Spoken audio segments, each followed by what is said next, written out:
बहुत ज़्यादा ध्यान रखते थे कि वो बहुत ज़्यादा बहस को अवॉइड करते थे। जो डिबेट होता था ना, डिबेट होता है, जो बहस होता है ना, बहस अननेसेसरी बहस करते थे, मुकाबला होता कहते हैं ना, वो डिबेट होता था, लेकिन किसके साथ? कोई बहुत बड़े स्कॉलर हो उनके साथ लोग करते थे, पढ़े लिखों के साथ करना है, लेकिन यूं ही किसी के साथ डिबेट करना बहुत ज़्यादा अवॉइड करते हैं।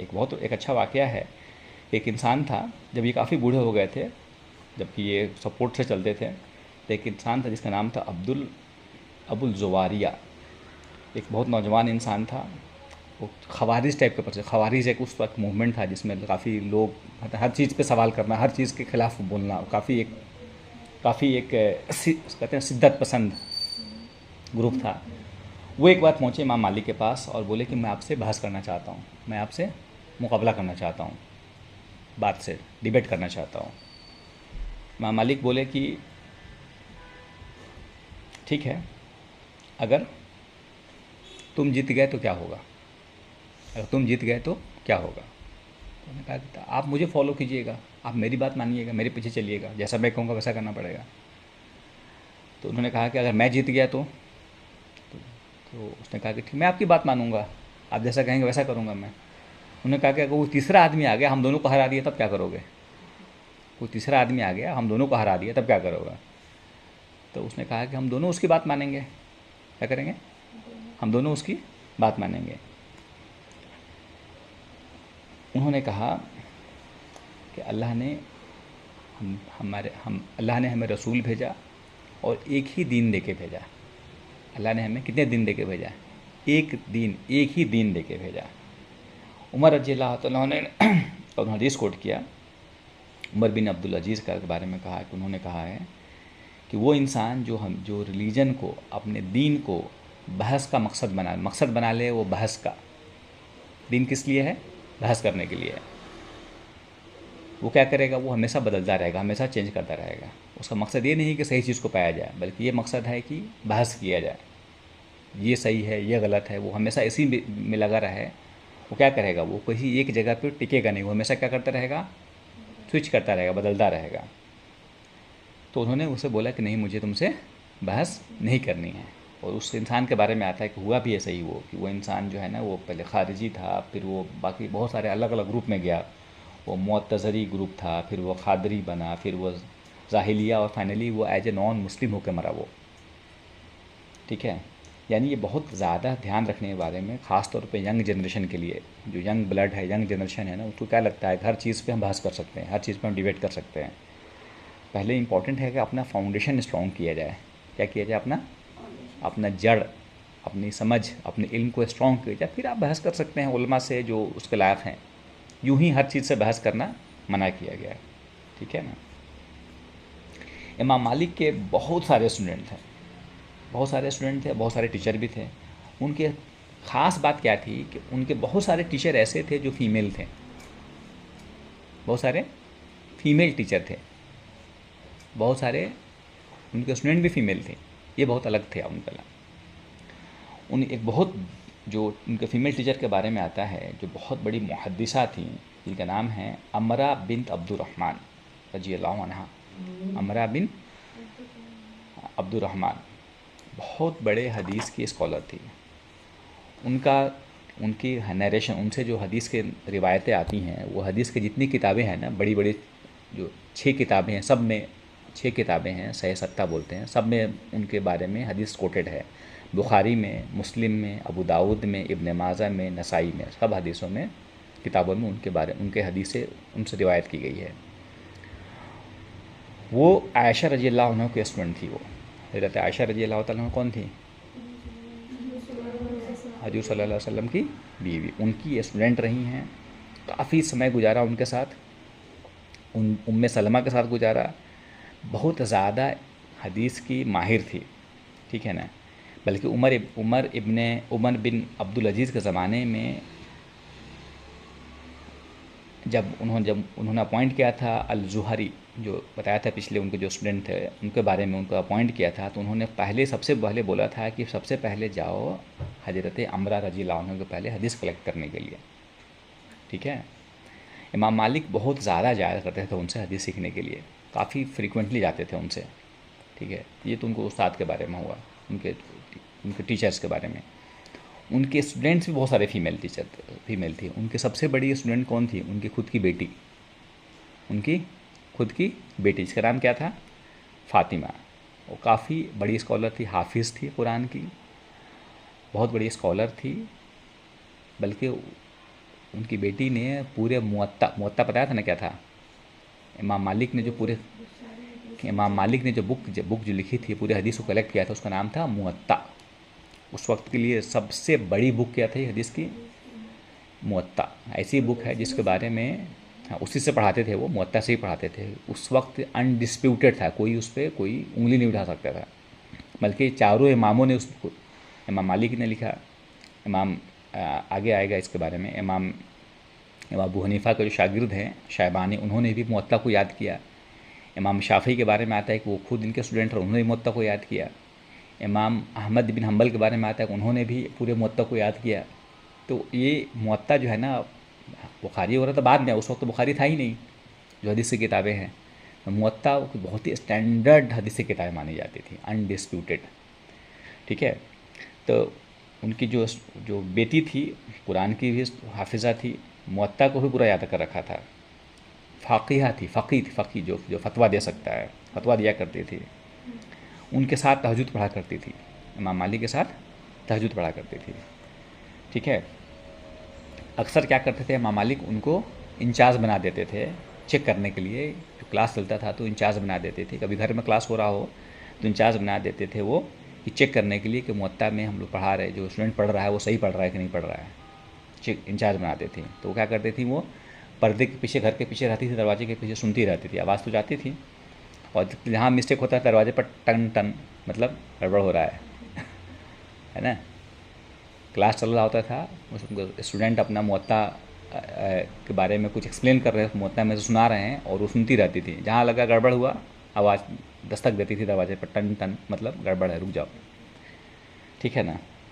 इमाम मालिक के जो एक बेटा भी था, जो कि बहुत ज़्यादा दीनदार नहीं था, बहुत ज़्यादा दीन से दूरी थी। इमाम मालिक ने भी कहा, उनका कहते हैं ना, अल्लाह ने उनको आजमाया उनके बेटे से। तो इमाम मालिक कहा करते थे कि देखो, हाँ, कहते थे कि देखो, इंसान का दिल किसके हाथ में है? इंसान का दिल अल्लाह के हाथ में है।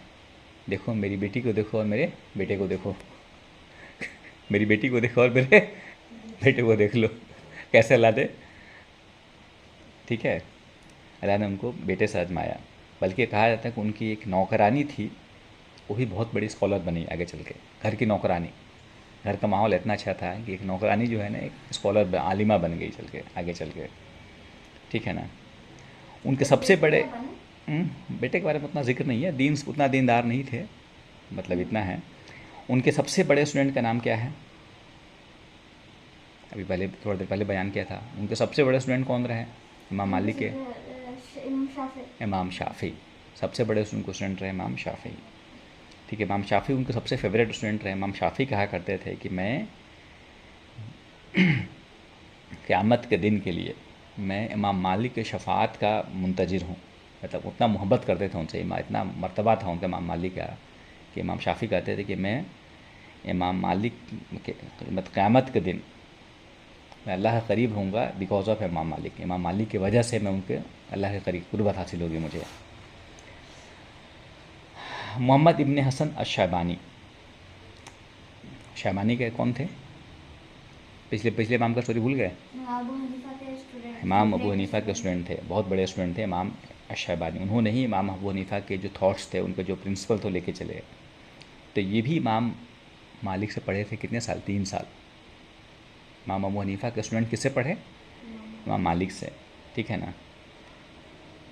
इनका जो गवर्नमेंट के साथ जो था ना, जो उस वक्त खलीफा हुआ करते थे, उनके साथ इनका इंटरेक्शन काफ़ी बैलेंस करते थे, ये काफ़ी न्यूट्रल रहते थे। हालांकि ये सैलरी लेते थे, जो सैलरी होते थे लेते थे, लेकिन कहते थे कि ये एक मेंटेन रखना, इंटीग्रिटी मेंटेन रखना, अपनी दयानतदारी मेंटेन रखना। सैलरी लेना है लेकिन उनके ख़िलाफ़ भी बोल देना है, अगर कुछ गलत हो रहा है तो उनके ख़िलाफ़ भी। यानी इसका मतलब ये है कि पैसे लेना गलत नहीं है, लेकिन उसके इन्फ्लुएंस में आना, उसके असर में आ जाना, और सही को गलत बोलना, गलत को सही बोलना, ये गड़बड़ है। ठीक है। उनके वो किसी भी गवर्नर या किसी भी खलीफा के महल में कभी इंटर नहीं किए, सिवाय इसलिए कि जब उनको कोई एडवाइस देना हो या फिर कोई क्रिटिसाइज़ करना हो, तभी हो जाते थे वो। एक वाक़या भी है, अल महदी, ठीक है। अल महदी जो है अब्बासी खलीफा के एक उस वक्त ये थे, ये खलीफा थे ज़ाफ़र बिन मंसूर। ज़ाफ़र बिन मंसूर के बाद थे। इन्होंने 150 हिजरी में खलीफा बने। उस वक्त क्या थे, इमाम मालिक काफ़ी बूढ़े हो चुके थे। इमाम मालिक काफ़ी बूढ़े हो चुके थे। जब बूढ़े हो गए थे क्या हो गया था, जितने भी खलीफा के जो औलादे थीं, जो चिल्ड्रंस थे, सब उनके स्टूडेंट थे। ये खुद बूढ़े हो चुके थे, सबको उन्होंने पढ़ाया था। अब वो गवर्नर बने, वो खलीफा बने, तो सबको फर्स्ट नाम से बुलाते थे, इधर आओ, मतलब कहते हैं ना, फर्स्ट नाम से बुलाते थे। और सब डरते थे इनसे। बूढ़े हो गए थे लेकिन सारे उन जो जितने रूलर्स थे सब इनके क्या थे, शागिर्द थे, स्टूडेंट थे। सब इनसे बहुत ज़्यादा डरते थे, बहुत रेस्पेक्ट करते थे, ठीक है। एक बार वो वैसे ही अल महदी थे, जो उनके स्टूडेंट रहते थे कभी इस ज़माने में। उन्होंने एक बार इमाम मालिक को महल में बुलाया कुछ मशवरा करने के लिए। जब मालिक महल में गए तो उन्होंने पानी की दरियाफ़्त की कि मुझे पानी चाहिए। तो पानी ला कर दिया गया। पानी दिया गया चांदी के गिलास में, सिल्वर के गिलास में। चांदी के गिलास होता है ना, चांदी के गिलास में। उन्होंने पानी नहीं पीने से मना कर दिया और निकल गए महल से निकल गए। और जो जो खलीफा थे इमाम अल महदी, ये पीछे पीछे भागते गए। अरे हजरत क्या हुआ, मतलब कहते हैं ना, घबरा गए कि भाई पानी नहीं पिए और चले गए, पीछे करते चले गए। उन्होंने कहा कि तुम्हारा कप जो है ना, चांदी का बना हुआ था, चांदी कब से अलाउ हो गया? चांदी सोने के बर्तन में खाना हमारे लिए अलाउड नहीं है। तो वो वापस आए, मालिक नहीं आए, इमाम महदी जो अल महदी थे वो आए और सारे बर्तनों को, जब तक उन्होंने पूरा का पूरा खैरात ना कर दिया, निकाल, ये नहीं कि उसमें नहीं, बल्कि डोनेट कर दिया, सदका कर दिया, खैरात कर दिया, तब जाके इमाम मालिक दोबारा आए उनके घर में, ठीक है। उसके बाद का है कि जाफ़र बिन मंसूर जो उसके बाद खिलाफा बने, अब्बासिया के दौर से सेकंड खिलाफा बने। काफ़ी अल्लाह ने आजमाया भी, इन सारे इमामों के बारे में आता है ना, बहुत आजमाइश भी हुई इनकी। इमाम मालिक के बारे में, इमाम अबू हनीफा के बारे में पढ़े थे लास्ट में, कैसा रहा उनका, कितनी आजमाइश हुई। जो बाद में जो खलीफा बने, जो जाफ़र बिन मंसूर, जिसके बारे में आता है, जाफ़र बिन मंसूर ने ही इमाम अबू हनीफा को टॉर्चर किया था, जाफ़र बिन मंसूर, ठीक है ना। तो ज़्यादातर क्या होता था ना, ज़्यादातर जो रिवोल्ट होता था वो बगदाद में, कुफा में, इराक़ में हुआ करता था। उस वक्त क्या हुआ था, जाफ़र बिन मंसूर के ज़माने में, उस वक्त जो है ना, ये शुरू हुआ था, ये जो खिला जो जो जो क्या कहते हैं, जो जो जो उसके अगेंस्ट जो बगावत शुरू हुई थी, वो शुरू हुआ था मदीने में, मदीने से शुरू हुआ था। तो इन्होंने उसको सपोर्ट किया था, इमाम मालिक ने उसको सपोर्ट किया था। जाफ़र बिन मंसूर ने इनको काफ़ी अरेस्ट करके काफ़ी टॉर्चर किया कि आपने क्यों सपोर्ट किया उसको लेकर, ठीक है ना।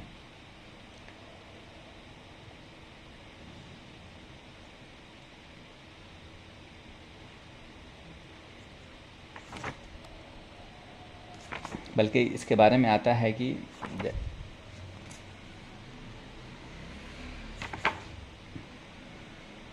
उस वक्त, उसके पहले के बारे में आता है, उसके पहले जाफ़र टॉर्चर से पहले के बारे में आता है कि जो उस वक्त एक और दूसरे खलीफा थे जिन्होंने रिक्वेस्ट किया था कि हदीस को ऑर्गेनाइज़ करने के लिए, जितने हदीसें हैं बिखरी हुई हैं उसको ऑर्गेनाइज़ किया जाए।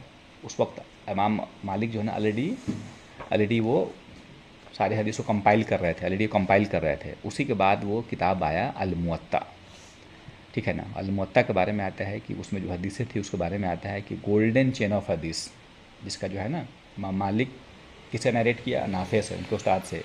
नाफे ने किसे नरेट किया, इब्ने उमर से। उन्होंने किसे नरेट किया, अल्लाह के रसूल से। इसको बोलते हैं कि गोल्डन चेन ऑफ हदीस, ठीक है ना। इमाम मालिक को 40 साल लगे मुअत्ता को कंपाइल करने में, मुअत्ता को पूरा बनाने में, पूरा किताब को लिखने में कितना साल लगे, 40 साल। और उन्होंने 70 उलमा के पास भेजा रिव्यू करने के लिए, उसको चेक करने के लिए। और जब सब ने एग्री कर गए, सब लोग कहे कि हाँ ये सही है, बिल्कुल आपने इसमें कोई गड़बड़ नहीं है, सारा करेक्शन हो गया, तब उसका नाम पड़ा मुअत्ता। मुअत्ता का मतलब ही होता है कि एग्रीड अपॉन, सब जिस पे सब लोग सहमत हैं, सब लोग जिसको मान जाए उसको बोलते हैं, और अरबी में मुअत्ता, सब लोगों का मान लेना। साढ़े 70 स्कॉलर्स ने, आलिमों ने माना कि ये बिल्कुल सही है, तो उसका नाम रखा गया मुअत्ता। हम बताया था कि सारे इमाम ने, इमाम इमाम इमाम अबू हनीफ़ा ने भी उसको, उनके शागिर्द थे शैबानी, उन्होंने भी याद किया था। इमाम शाफी तो डायरेक्ट स्टूडेंट थे, इमाम अहमद भी उन्होंने याद किया उसको। बल्कि उस वक्त ये भी कहा जाता था कि और भी बहुत सारे स्कॉलर थे जो हदीस को कलेक्ट करते थे, जो ऐसा मुअत्ता करते, मतलब मुअत्ता मतलब जमा करना और उस पर एग्री करना। तो लोग कहते भी थे कि आप क्यों नहीं क्रिटिसाइज़ करते हैं कि बहुत सारे लोग भी ये सेम काम कर रहे हैं, आप तो कर ही रहे हैं, बहुत सारे लोग भी ऐसा हदीस कलेक्ट कर रहे हैं। इमाम मालिक क्या कहते थे, माकान लिल्लाही बाकिया, यानी जो काम भी अल्लाह के लिए किया जाएगा वो बाकी रहेगा। जो काम भी अल्लाह के लिए किया जाएगा वो बाकी रहे, नीयत जिसमें रहेगी अल्लाह के लिए वो बाकी रहेगा। और यही हुआ, मुअत्ता आज तक बाकी है, वो बाकी रह गया, बाकी का कोई नामो निशान नहीं है। ठीक है, करीब 2000 हदीसें हैं, मोर देन 100 टाइम्स प्रिंट हुआ है वो। इमाम शाफी का कहना था, कहते थे कि इस ज़मीन पर उस वक्त कुरान के बाद जो सबसे ऑथेंटिक बुक है वो है मुअत्ता। कुरान के बाद सबसे ऑथेंटिक बुक है, कौन है वो? मुअत्ता। इमाम कौन कहते थे? इमाम शाफी कहते थे। मुअत्ता का बहुत सारा हिस्सा जो किस में चला गया, बुखारी में आ गया वो, तो बाद में बुखारी शरीफ बना, बहुत सारा हिस्सा उसमें बुखारी में आ गया। हारून रशीद के ज़माने में उन्होंने प्रपोज़ किया था कि मैं ऐसा करता हूँ, मुअत्ता जो इतना ज़्यादा फेमस हो गया था, उन्होंने कहा कि मैं मुअत्ता को काबे के साथ लटका देता हूँ, ठीक है ना, और ये ऐसा एक लॉ हो जाएगा कि सारे लोगों के लिए बाइंडिंग रहेगी, इसी को लॉ एज लॉ चलेगा, इसी को मानना पड़ेगा सब लोगों के लिए। इमाम मालिक ने कहा नहीं, मालिक ने कहा नहीं, अल्लाह ने कहा कि, मालिक ने कहा कि अल्लाह ने हमें इसकी इजाज़त दी है कि अलग अलग सहाबा हैं, अलग उनकी सोच है, हम उसमें डिफ़र कर सकते हैं, ठीक है ना, उसमें हमको इख्तियार है कि हम डिफ़र करें, उसमें हम अलग हो सकते हैं, इसलिए ऐसा नहीं करना है। उन्होंने उसको मना किया कि हदीस में इख्तलाफ हो सकता है, अल्लाह के रसूल की बातें जितने 10 लोगों ने सुना 10 तरह से अलग अलग तरह से इंटरप्रेट कर सकते हैं, तो इसमें इख्तलाफ हो सकता है, किसी एक ही कहे नहीं यही सही है, ये गलत है, इसका इजाज़त नहीं है, इसका स्कोप नहीं है, तो उन्होंने उसको नहीं माना। बाद में उन्होंने बताया कि जब उन्होंने एक फ़तवा दिया था, जब इमाम जो अबू हनीफ़ा के टाइम में जो हुआ था, रिवोल्ट हुआ था, जो बगावत हुआ था, उसको सब उन्होंने फ़तवा दिया था। लोगों ने कहा था कि हमने जो पहला ओथ लिया है, पहला हमने जो बैत लिया है, तो इमाम मालिक ने कहा था कि जो बैत यानी जो एग्रीमेंट यानी जो शादी, उन्होंने कहा था कि जो निकाह फोर्सफुली कराया जाए, जबरन कराया जाए, वो बाइंडिंग नहीं है, उसका कोई हकीकत नहीं है। यानी जो अगर कोई फोर्स करके कोई जबरन किसी से कुछ कबूल करवा ले तो उसका माना नहीं जाएगा। तो इस बात पे कहते हैं ना, एक रिवोल्ट जो चल रहा था उस वक्त, लोगों ने, कहते हैं ना, जो रिवोल्ट हो रहा था उसको सपोर्ट करना शुरू कर दिया। उस वक्त जो करंट जो खलीफा थे उसके अगेंस्ट लोग हो गए, तो इन्होंने उस वक्त जो खलीफा थे काफ़ी टॉर्चर किया, इनको अरेस्ट किया, खलीफा नहीं बजूँगा, वहाँ का जो गवर्नर था, और इतना टॉर्चर किया गया बल्कि उनको कहते हैं ना, कहते हैं ना वो ये सवारी में जानवर से बांध के उनको घसीटा गया, उनके क्या दोनों हाथ उनका डिसलोकेट हो गया, शोल्डर क्या हो गया ना, पूरा डिसलोकेट हो गया, मतलब पूरा कहते हैं यहाँ से ब्रेक हो गया, टूट गया। और उस टाइम में लोग और नाराज़ हो गए, जो वहाँ के मदीने के लोग थे ना, वो बहुत ज़्यादा और गुस्सा हो गए, क्योंकि इमाम मालिक का बहुत ज़्यादा रिस्पेक्ट था, लोग काफ़ी नाराज़ हो गए, लोग उनके पास अप्रोच भी किए।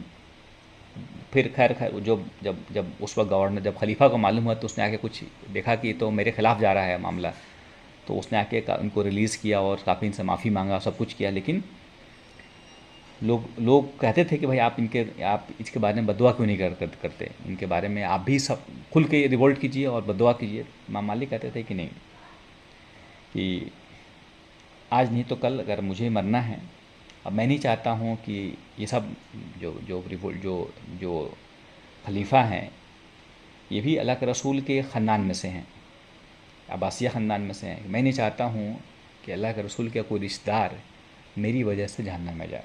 अल्लाह के रसूल को मैं कैसे फेस करूँगा? तो अपने पर्सनल ग्रज को लेकर, पर्सनल जो तकलीफ़ हुई उसको साइड में रख के कि नहीं, मुझे अल्लाह के रसूल से फेस करना है, मैं नहीं चाहता हूँ कि मेरी वजह से कोई कुछ ऐसा हो। इतनी ज़्यादा मोहब्बत, रेस्पेक्ट करते थे। कहते थे कि उस इंसान के अंदर कुछ अच्छाई नहीं है जिसको कोई कोई आजमाइश से नहीं गुजरा हो। उस इंसान के अंदर कोई अच्छाई भलाई नहीं है जिसको कोई कोई आजमाइश से नहीं गुजरा हो। अल्लाह ने किसी को सेहत से, किसी को माल के ज़रिए से, किसी न किसी ज़रिए से आजमाता है। अल्लाह ने, मेरी भी आजमाइश है ये, ठीक है। मुझसे ज़्यादा लोगों को आजमाया गया है, मुझसे ज़्यादा बदतरीन तरीके से लोगों को आजमाया गया है। फिर क्या हुआ, फाइनली जब जाफ़र का जब इंतकाल हुआ, उसके बाद जो अब्बासिया सिलसिले में हारून रशीद खलीफा बने, तो उन्होंने, वो बहुत नेक इंसान थे। हारून रशीद के बारे में भी आता है, काफ़ी अच्छे इंसान थे। उन्होंने अब्बासिया खलीफा को एक तरह से सेव किया, बचा लिया। इमाम मालिक मदीने में गए, और 2-3 मिनट में ख़त्म करते हैं इंशाल्लाह। इमाम मालिक का इंतकाल कहाँ हुआ? मदीने में हुआ, ठीक है ना। मैंने बता दिया कि मुअत्ता चारों इमामों ने फॉलो किया, और इनका भी वही मजहब था जो इमाम अबू हनीफ़ा का था। डिफरेंस क्या था? इनका भी था कि पहले कुरान से लेना है, फिर सुन्नत से लेना है, और फिर सहाबा के अमल में क्या है, इसको बहुत ज़्यादा वो वज़न देते थे। सहाबा का अमल क्या है, क्योंकि वो मदीने में थे। वो कहते थे कि मदीने में अभी बहुत ज़्यादा वक्त नहीं हुआ है, सहाबा हैं, सहाबा के औलाद हैं। तो उनका जो प्रैक्टिस करते थे कि ये ज़रूर, मतलब कहीं ना कहीं ये उसको बहुत ज़्यादा उसको वेटेज देते थे, बहुत ज़्यादा उसको मानते थे कि ये ज़्यादा अहमियत है उसकी, क्योंकि ये कैसे भूल सकते हैं, ये कैसे उल्टा कर, जो अल्लाह के रसूल करते थे वही सहाबा करते थे, जो सहाबा करते थे वही उनके बच्चे कर रहे हैं। तो उसको ज़्यादा वो फौकियत देते थे बाकी चीज़ों में, ठीक है ना। कयास जो था ना, जो एनालॉजी करते हैं, जो इमाम अबू हनीफ़ा का एक्सपर्टाइज़ था। कयास मतलब होता है ना, ये सिचुएशन बेस्ड रूल बनाना, ये होगा तब क्या होगा, ये होगा तो क्या होता था। इमाम मालिक बहुत ज़्यादा इस पर ध्यान नहीं देते थे। उनका कहना है कि हुआ है क्या, अगर हुआ है तब हम इस पर बात करेंगे, नहीं हुआ है तो उस पर बात नहीं करेंगे, ठीक है ना। इनका भी हाँ, एक इम्पॉर्टेंट चीज़ है, जब वो उनका टॉर्चर किया गया था, तो उनका हाथ डिसलोकेट हो गया था ना, पूरा ये दोनों शोल्डर डिसलोकेट हो गया। उस वक्त जो है ना, वो नमाज़ पढ़ते थे खड़े होकर, हाथ नियत बांध नहीं पाते थे। तो कुछ लोगों का कौल, बहुत सारे मालिकी जो है ना उस वक्त जिन लोगों ने देखा, तो एक ऐसा कौल है, ये खुद अपने आप में डिबेट वाला है, कि बहुत सारे मालिकी जो है ना नमाज़ पढ़ते हैं तो नियत बांधते हैं तो हाथ उनका सीधा रहता है। बहुत सारे लोग हज करने जाते हैं, वो लोग देखते हैं कि लोग करे, कुछ लोग नियत ही नहीं बांधना है। नियत बांधना मतलब दिल से नियत बांध लिया, लेकिन हाथ को ऐसे नहीं किया। तो इमाम मालिकी के जो मानने वाले हैं, सारे लोग नहीं, बहुत सारे लोग, उनका मानना है कि नियत बांधना ऐसे नहीं, ज़रूरी नहीं है, बस अल्लाह अकबर कहा के खड़े हो गए, नियत बांध लिया। तो उसका कुछ मालिकी कहते हैं कि उस टाइम में इसका वजह देते हैं, ये कितना, ये अपने आप में ये डिबेट का है, इसमें बहुत सारे बहस अभी भी होता है। वो मालिकी को मानने वाले हैं उनके बीच में ही, कुछ लोग कहते हैं, कुछ लोग मानते हैं, कुछ लोग नहीं मानते हैं। कुछ लोग कहते हैं कि नहीं, उस वक्त उनका शोल्डर डिसलोकेट हो गया था, इसलिए वो नियत नहीं बांध पाते थे। अब कुछ उन्हीं के में से कहते हैं कि नहीं, उसके वो ये चूँकि अल्लाह के रसूल के हदीस में इसको ऑब्लिगेटरी नहीं है, ये कहीं न सुन्नत और फ़र्ज़ में से कुछ नहीं है कि नियत को बांधा जाए, हाथ को बांधा जाए। तो उनकी बहस का मकाम है ये। लेकिन कहने का मतलब है कि बहुत सारे मालिकी जो है वहाँ नियत बांधते हैं तो खड़े रहते हैं, वो हाथ उनका सीधा रहता है। जो हज करने जाते हैं वो लोग देखते हैं ऐसा, जो हरम में जाओगे देखोगे बहुत सारे लोग अल्लाह अकबर खड़ा होकर, अरे नियत ही नहीं बांधना है, लेकिन नमाज़ पढ़ रहे हैं, ठीक है। तो वो कोई नहीं, सुन्नत फ़र्ज़ कोई ऐसा मैंडेटरी नहीं है कि नियत को यहाँ बांधा जाए। तो उनका तरीका था ये, ठीक है। चारों इमाम ने कहा है कि ये कोई ऑब्लिगेशन नहीं है, ये कोई फ़राइज़ में से नहीं है वो हाथ को बांधना, ठीक है।